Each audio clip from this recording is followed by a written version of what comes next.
सभी लोगों को मेरा प्रणाम। आशा करता हूँ सब लोग राजी खुशी होंगे। भगवान की विष्णु से प्रार्थना करूँगा, हे विष्णु भगवान सबके परिवार को, उनके बाल बच्चों को, उनके रिश्तेदारों को, उनके भाई बहनों को हमेशा राजी खुशी रखे, उनको धन वैभव ऐश्वर्य से परिपूर्ण करे।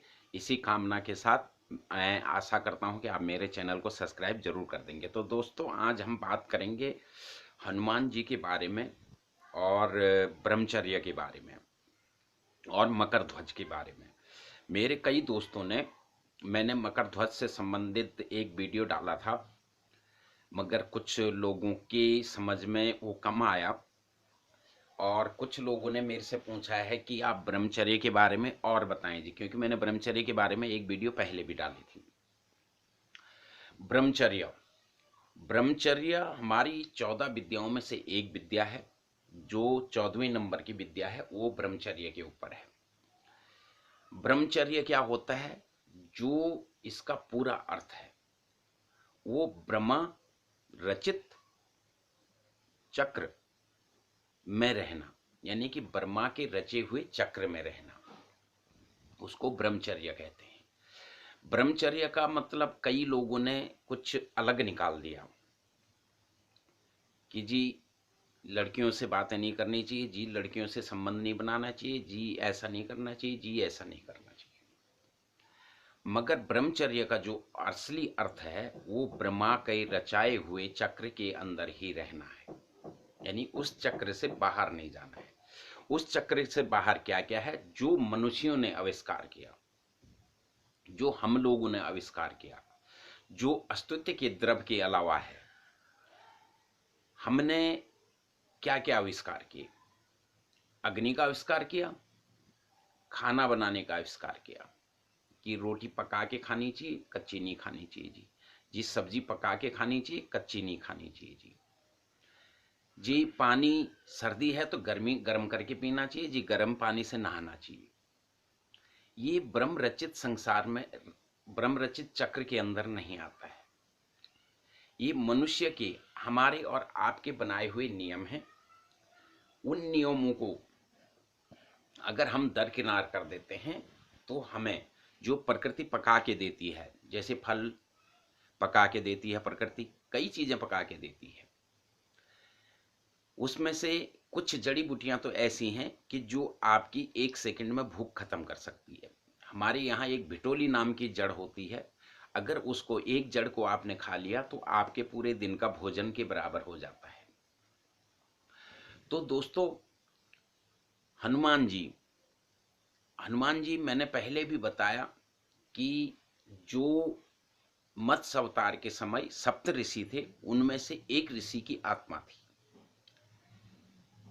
जो कि अपने कुछ कर्मों की वजह से शिवलोक में रुक गई थी और उसके बाद उनने अंजनी के गर्भ से जन्म लिया था। और जो है कि जब आगे की कहानी आपको मालूम ही है, हनुमान जी जब मत्स्य अवतार था तब भी वो ब्रह्मचर्य में रहते थे, यानी ब्रह्म रचित चक्र के अंदर रहते थे। उस सदी के अंदर उनकी पत्नी का नाम कोस्वामी था और वो ब्रह्म रचित एक चक्र के अंदर रहते थे। उन्होंने पका भोजन कभी नहीं खाया। और जो कहानियां कथा आप सुनते हैं वो सब मिथ्या है, वो सब बनी बनाई कवियों की कहानी है। आज किसी एक दोस्त ने मेरे से पूछा, जी महाराज एक आप कोक शास्त्र के बारे में बताएं। तो मैं यहाँ क्लियर कर देता हूं कि कोक हमारा शास्त्र नहीं है, वो कोका पंडित ने लिखा है। उसने अपनी कल्पनाएं और अपना जो अनुभव है वो लिखा है, इसलिए उसके बारे में मैं कभी बात नहीं कर सकता हूं, क्योंकि वो शास्त्र नहीं है, एक हमारा ग्रंथ है जो कि एक पंडित ने रचा है। वैसे कोई भी रच सकता है, आप भी रच सकते हैं। तो उस बारे में तो मैं खैर कोई बात नहीं करूंगा। ब्रह्मचर्य में आपको ब्रह्म मुहूर्त में उठना पड़ेगा, यानी कि सूर्य उदय से कम नहीं तो 2.5 घड़ी पहले, यानी 1 घंटा पहले। जब सूर्य उदय होने वाला हो उससे पहले ब्रह्म मुहूर्त में आपको उठना पड़ेगा। ब्रह्म मुहूर्त में आपको, ब्रह्म सोत में आपको सोना पड़ेगा, यानी कि रात को 9 बजे तक आपको सोना पड़ेगा और सवेरे आपको ब्रह्म मुहूर्त में उठना पड़ेगा। उसके अलावा आपको शाम को भोजन जो भी अगर आप करना चाहें, वैसे तो पक्का भोजन का निषेध है, मगर अगर फिर भी आप पक्का भोजन के बगैर नहीं रह सकते हैं तो आप जब ब्रह्मचर्य का पालन करते हैं तो आप सादा खाना खाइए। कोई सभी कीटाणु वाले खाना ना खाएं, जैसे दही ना खाएं, घी ना खाएं, या जमी हुई डालडा ना खाएं। जमी हुई जिनमें बैक्टीरिया होती है वो चीजें ना खाएं। मीट मांस ना खाएं। अगर आपको पका भोजन ही खाना है तो आप शुद्ध शाकाहारी भोजन खाएं। आप शुद्ध शाकाहारी में क्या, हरी सब्जियां खाएं। आलू ना खाएं, जो जमीन के नीचे उगने वाले हैं उनके अंदर खाद्य पदार्थ डलती है, यानी खाद डलता है। हम कई चीजें जमीन में ही करते हैं, जैसे मूत्र विसर्जन करते हैं तो जमीन में करते हैं, वो गंदगियां उनके अंदर चली जाती है। जमीन के नीचे की चीजें ना खाएं, जमीन से ऊपर उगने वाली आप सारी चीजों को खा सकते हैं। ये ब्रह्मचर्य से हमें क्या फायदा होता है? हमारा शरीर का तेज बढ़ता है, हमारा शरीर संगठन होता है, हमारे कार्य में करने में हमें जो सहयोग है वो मिलता है। हमारी जो इच्छाएं होती हैं वो पूर्ण होती हैं, यानी कि इंद्रदेव हमारी इच्छाओं को पूर्ण करता है। 14वीं विद्या जो ब्रह्मचर्य के ऊपर है वो इच्छा पूर्ण के ऊपर है सारी, कि हमने अपनी इच्छाएं कैसे पूर्ण करनी। अगर आप पूर्ण ब्रह्मचर्य का पालन करते हैं तो उसमें आपको पका भोजन बिल्कुल नहीं खाना पड़ेगा, गर्म पानी से नहीं नहाना पड़ेगा, आपको चाय नहीं पीनी पड़ेगी, आपको गर्म दूध नहीं पीना पड़ेगा। जो प्राकृतिक की देन, जो प्राकृतिक चीजें हैं वही आपको खानी पड़ेंगी। चलते पानी में आपको स्नान करना पड़ेगा। वस्त्र जो आप धारण करेंगे, वस्त्र आप पीत वर्ण के धारण करें, लाल कपड़े धारण करें, हरा कपड़ा धारण करें और पीला कपड़ा धारण करें। गेरुए कपड़े, अगर आप सांसारिक सुख में नहीं हैं तो आप गेरुए कपड़े धारण कर सकते हैं, नहीं तो जो सामान्य है वो भी आप कर सकते हैं। संसार में 2 लोग थे जिन्होंने पूर्ण ब्रह्मचर्य का पालन किया। एक थे पितामह भीष्म और दूसरे थे हनुमान जी। हनुमान जी जब उत्पन्न हुए तो हनुमान जी जब शिवलोक से महादेव ने इस आत्मा को इस धरती पे भेजा,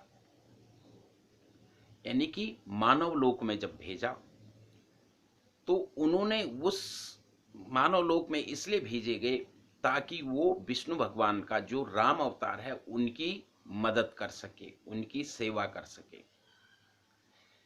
उनकी मदद कर सके और कुछ सांसारिक चीजों का, वो सांसारिक चीजों को लोगों को बता सके। सेवा क्या होती है वो बता सके, सेवक क्या होता है, भक्ति क्या होती है वो बता सके। तो हनुमान जी वहां से जब निकले तो उनकी एक ही कामना थी, यानी कि महादेव से उन्होंने एक कामना करी थी। महादेव जी समय के देवता हैं, समय के साथ धागे प्रदान करते हैं और उसके प्रबंधक के लिए उन्होंने काल को रखा हुआ है। उन्होंने महादेव जी से बोला कि हे महादेव, मैं धरती पे तो जाऊंगा मगर मैं ब्रह्म रचित चक्र में ही रहूंगा और मेरे पे समय की, यानी कि काल की कोई पाबंदी नहीं होगी। तब तो मैं शिवलोक से पृथ्वी लोक पे जाऊं, यानी कि मानव लोक में जाऊं, नहीं तो मैं मुक्ति के लिए यहां पे कार्य कर रहा हूं और मुक्ति पा लूंगा।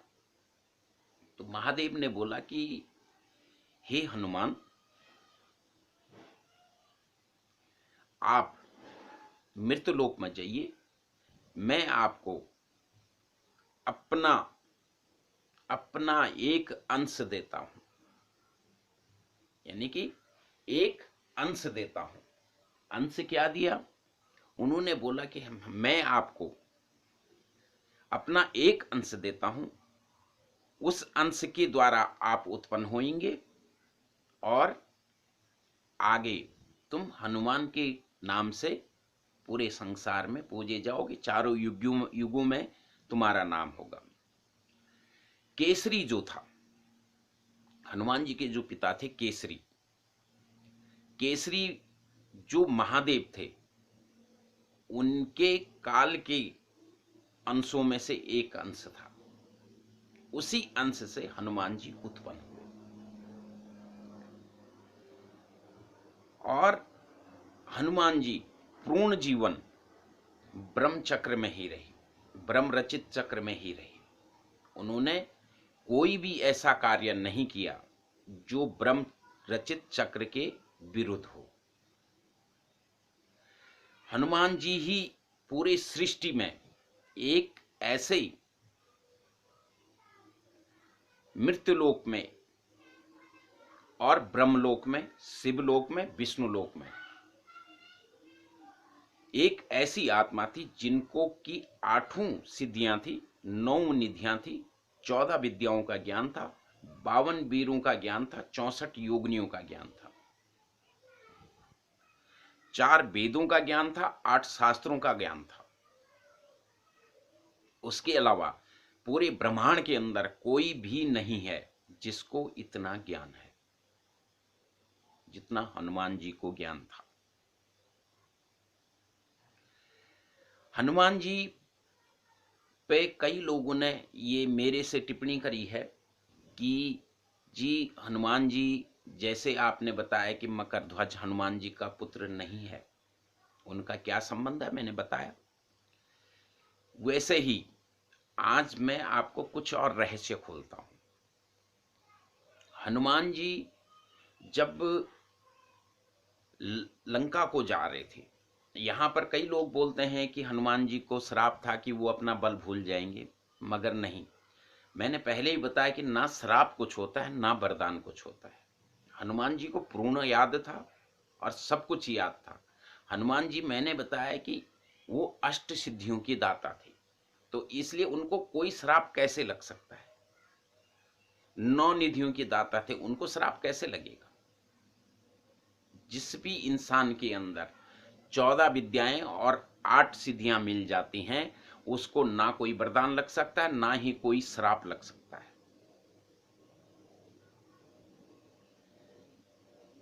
तो एक तो इस भ्रम से निकल जाए कि उनको किसी ने कोई श्राप दिया।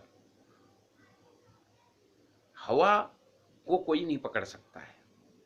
वैसे जब हमारे अंदर 8 अष्ट सिद्धियां आ जाती हैं तो हमारे पे किसी भी चीज का कोई असर नहीं होता है। ना तीर का हो सकता है, ना तलवार का हो सकता है, ना बंदूक का हो सकता है, ना बम का हो सकता है।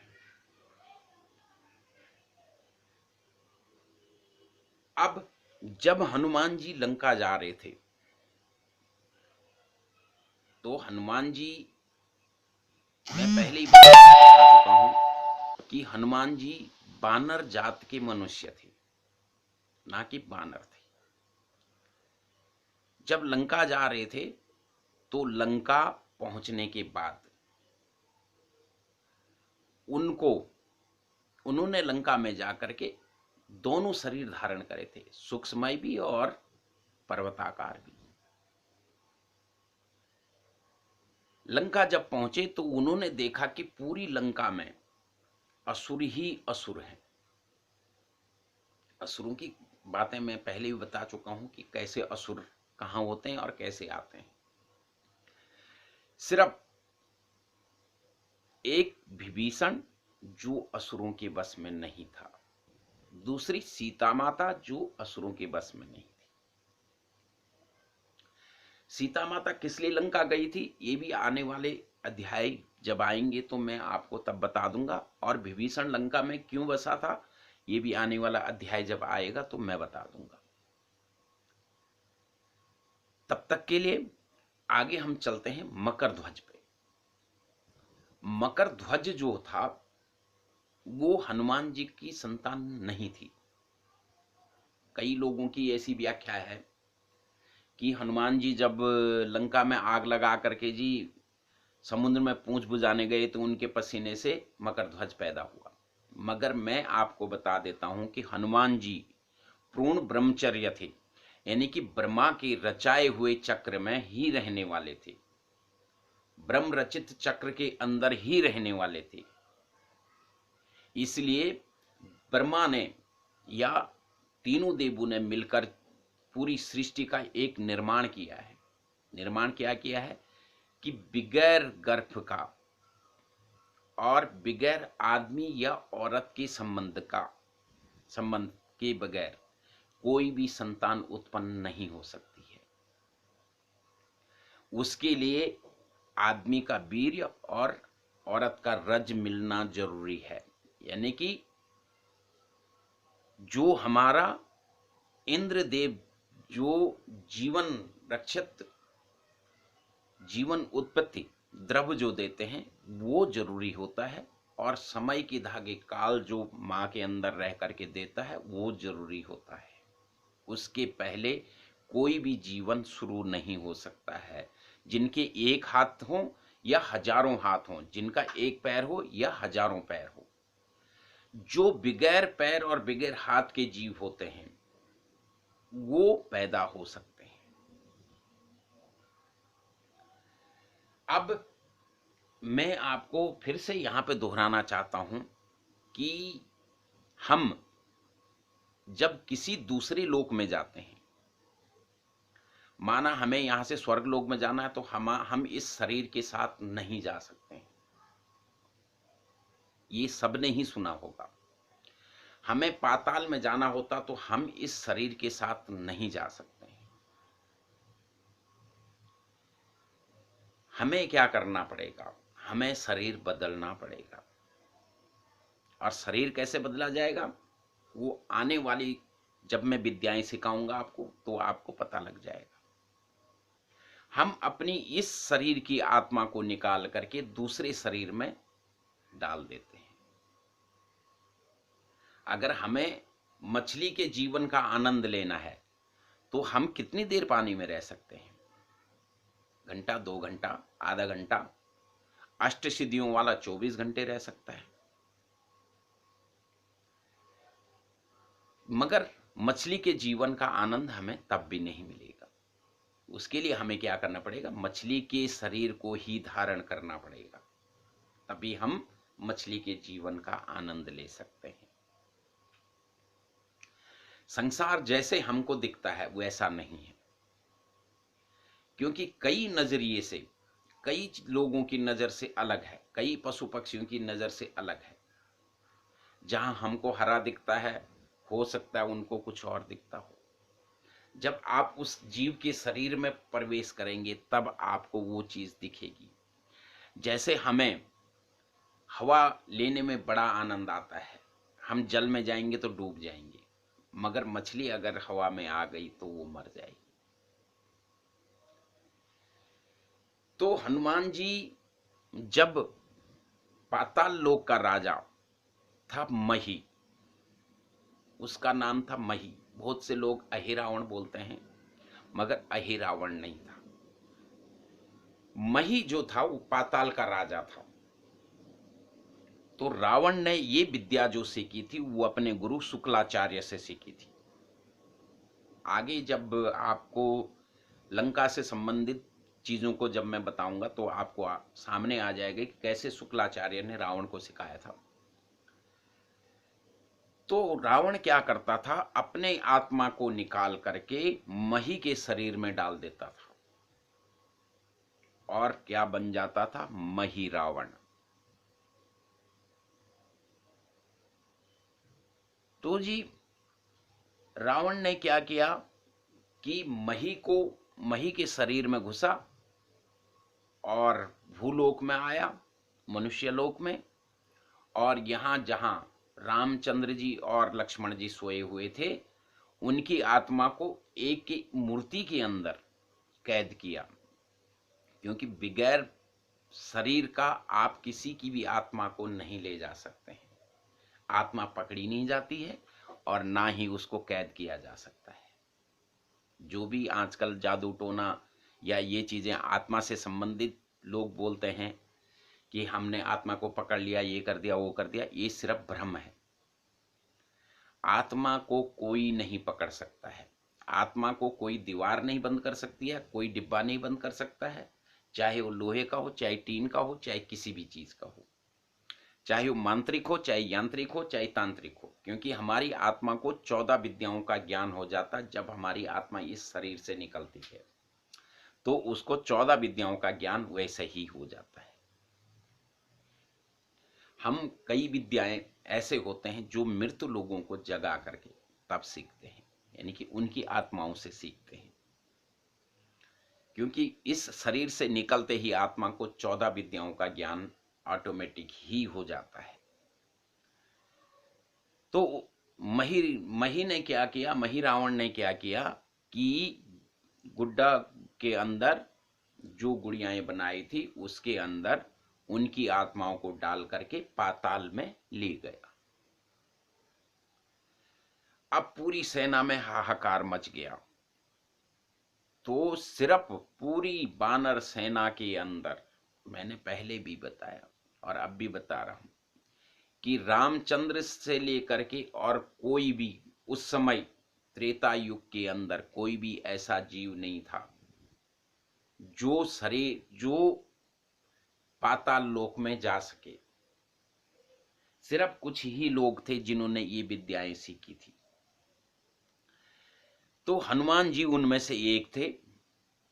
उन्होंने क्या किया, उन्होंने कहा यार मैं अगर पाताल में जाऊंगा तो मैं किसके शरीर के अंदर जाऊंगा, क्योंकि मेरी जो शक्तियां हैं वो तो जैसे ही किसी शरीर में घुसूंगा वो शरीर फट जाएगा। तो उस समय जो मगर से मनुष्य बने थे, अब यहां पे मैं पहले ही बता देता हूं कि जो मगर और मकरध्वज लोगों ने एक कल्पना करी है। उस समय क्या था कि जानवरों से आदमियों में परिवर्तन हो रहा था। आपने साइंस भी सुना होगा कि बानरों से आदमी हुए हैं, ऐसी कई जीवों से हुए हैं।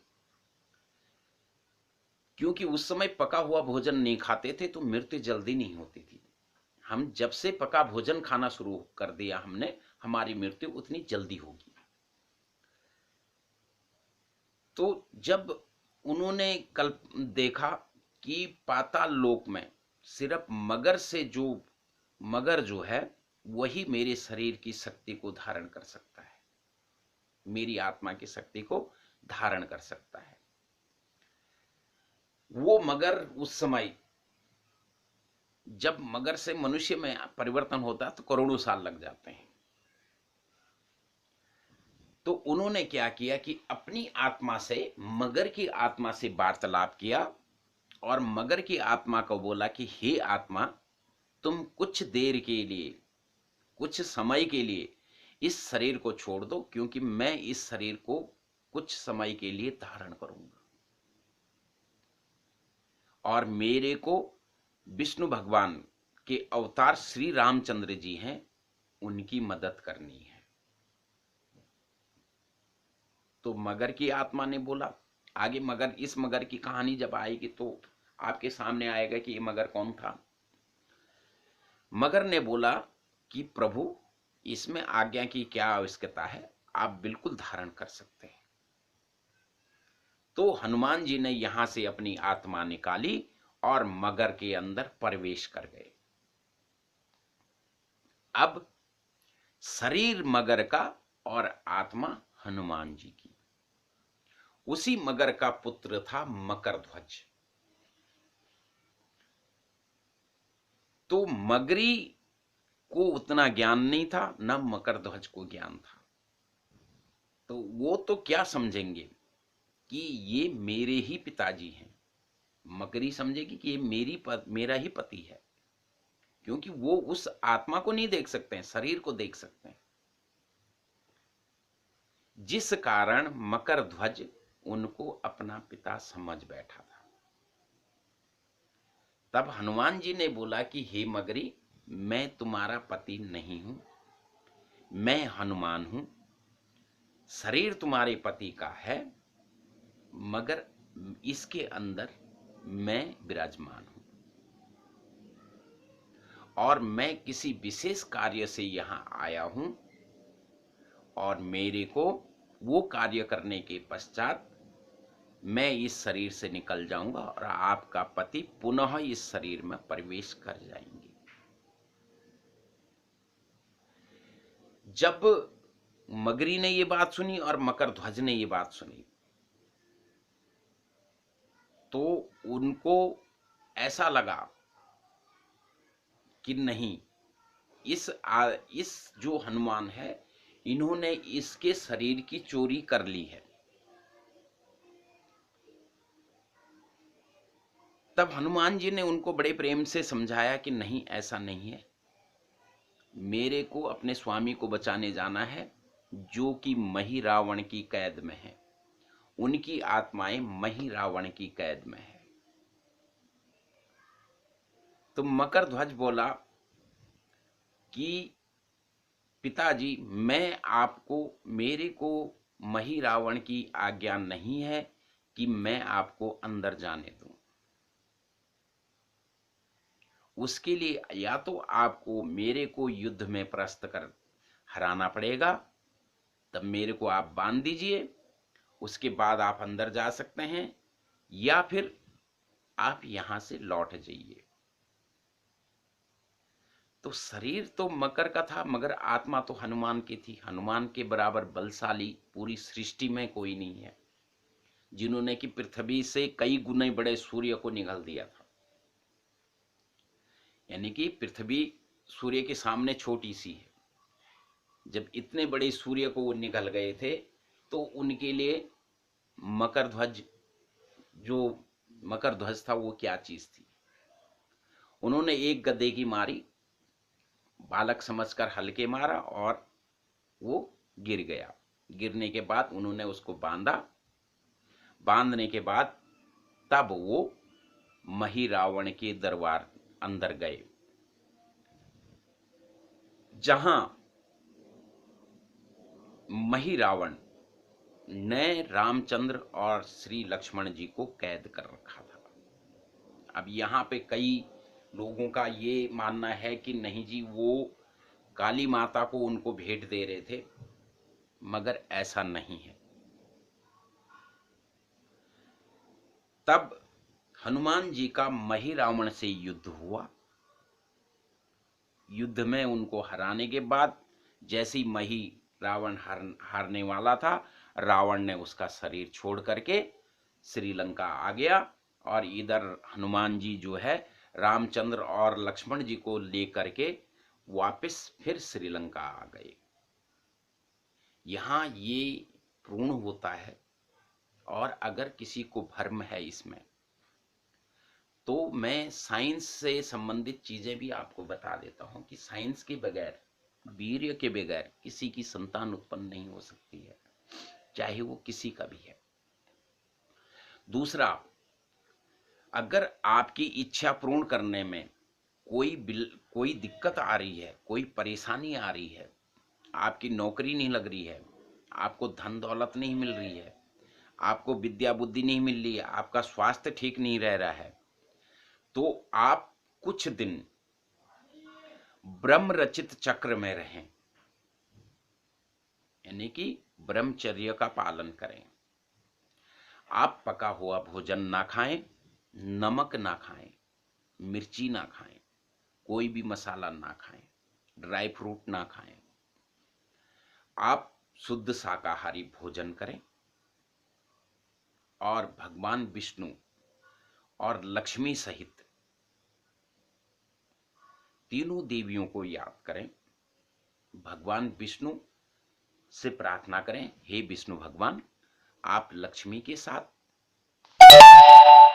विष्णु भगवान पालन कारक है और लक्ष्मी सौभाग्य की देवी है, दोनों को आमंत्रित करें, अपने हृदय में उनको वास करने के लिए बोलें, और महाकाली, महालक्ष्मी और महासरस्वती से अपने अवगुणों का जो भूल चूक में करे हुए आपके अवगुण हैं या कुकर्म है या दुष्कर्म है, उनको याद करके उनको अर्पण कर दें, आपका कार्य बनता चला जाएगा। इसी के साथ जय श्री राम, जय जय हनुमान बाबा की जय।